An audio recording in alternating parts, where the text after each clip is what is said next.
Saan po kayo ngayon? Rizal po, Rizal. Alright. Saan po sa Rizal? Montalban. Muntalban, Rizal. Ilang taon na si Yes Ma'am po. Flor? 47 po. Mhm. Anong status po ngayon? Anong hinahanap? Byuda po. Byuda. Ilang years na pong byuda? 1 year mahigit po, DJ. Hmm. Sige. So, ano pong kinamatay ni mister mo? Inatake, DJ. Ha? Nang? Nasa bumabiyahe kami kasi school service yung hanap buhay namin.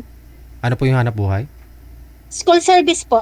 Okay. Tapos, mabiyahe kayo papunta ng? Naghatid po kami ng bata. Pagbalik namin sa school, yun inatake. Inatake ng mga anay, ganun. Asthmatic po kasi, DJ. Wala po ba kayong, di ba may ginaganon yun? May nebulizer sa DJ kasi lala na siya since na binata pa. Mayroon na. Asthmatic na po talaga siya.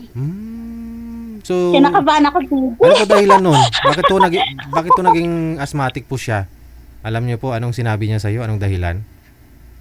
Parang napilay po yata daw siya sa likod tapos hindi napahilot. Oo, kasi siyempre, doktor, sasabihin lang ng doktor, wala pong pilay yan. Oo, hindi sila naniniwala, di ba? Puro gamot Opo. lang. Kaya pag tumagal kasi yung pilay, no, alam mo na. Yun nga po, yun daw po Oo. sabi. Yung iba, maganon, no? Oy, may tumawag yung asawa, tumawag. Anong sinasabi mo, may asma ako at namatay ako? Oh, wala na. Buhay pa ako!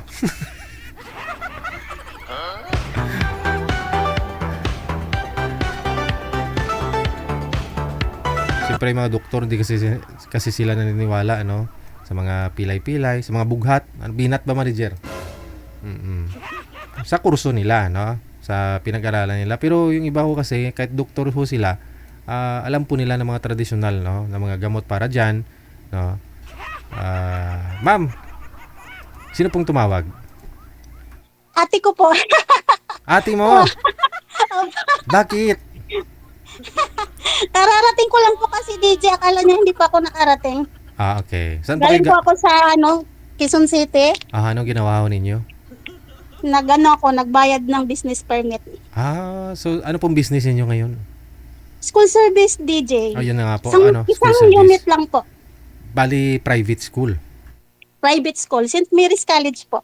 So, existing pa. Tuloy-tuloy pa rin kahit wala na ho si mister mo. Yes po. Sino pong nagmamaniho? Ako po. Wow. Nagkuha po ako ng driver DJ. Aha. Tapos ikaw May na lang ho, driver ako. parang mag-a-assist sa mga estudyante, Nagmamanage. mamamanage. Okay. Ah, Oo. Sa ngayon, wala pong pasok. Wala po. So pag walang pasok, mga estudyante, wala din ano. Elementary po Wala ba? rin po. Walang kita. Walang kita DJ. Pwede mo yung kargahan ng isda, ilako ba? Kung pwede lang DJ, bakit hindi? Oo, nga lang magtataka yung mga manghuli dyan, alam mo na, sa daan, no? Sabihin, wala, school service to, bakit Kaya nga walang po eh. klase? Kaya nga po. Ilan po anak ninyo? Isa lang po DJ. Ilang taon na ho ngayon? 19. May trabaho na DJ. Aha. Hindi na siya nag-aaral. Hindi na. Simula nung namatay yung asawa ko, na lang siya, nagtrabaho, call center. Bali, ngayon po, isang taon pa lang mahigit, no? Hindi pa ho kayo nagka-boyfriend? Yes po. Hindi po. Manager, hanapan mo to ng maging boyfriend. Ilang taon po ang gusto? Pa? Ilang taon po ang gusto mo? Yung medyo may edad konti sa akin, DJ. 50 plus. Mga 50, basta 50. Okay. Kasi yung asawa ko, DJ, ang tanda na yun. Tanda sa akin ng 12 years. Yung asawa Pero niyo po? yeah, 12 years. Alright, sige. So ano pong iniwan ni mister mo sa'yo? Wala. Wala. Kahit yung brief man lang, di mo tinago yung brief, alaala. Aray ko. Aray mo.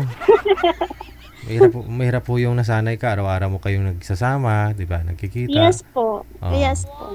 Kasi ang ganda sana eh, may business kayong dalawa, no? School service, tapos siya driver, ikaw yung magmamanage, o Konduktora. parang konduktor, no? Konduktora. Oo, kung patawirin mo yung mga bata or what, no? Mm-mm. Pakyatin. Door to door naman kami, DJ. Private po ba yun? Elementary? Hanggang college po. Integrated. Kumbaga parang, hindi lang isang school. Iisa lang po. Isang school lang. Dito sa Yeah. Quezon City, hindi po dyan sa Rizal. Yan, hindi po. Sa Quezon City po. Kaya po pala kumuha kayo ng ng permit dito sa Quezon City, Quezon no? City. Yes po. Okay, sige. Hanap ako ma'am ha. Pag meron mo mamaya, no? Ano ka po muna dyan. Relax muna. Ha? Sige, thank you, DJ. Thank you. Yun din po sigurong marunong mag-drive, no? Yung gusto ni madam. Para tanggalin na lang ho yung driver na yun, no? Palitan mo sir pag sakali ho, no? Ay, wala ng trabaho yung tao, kawawa naman.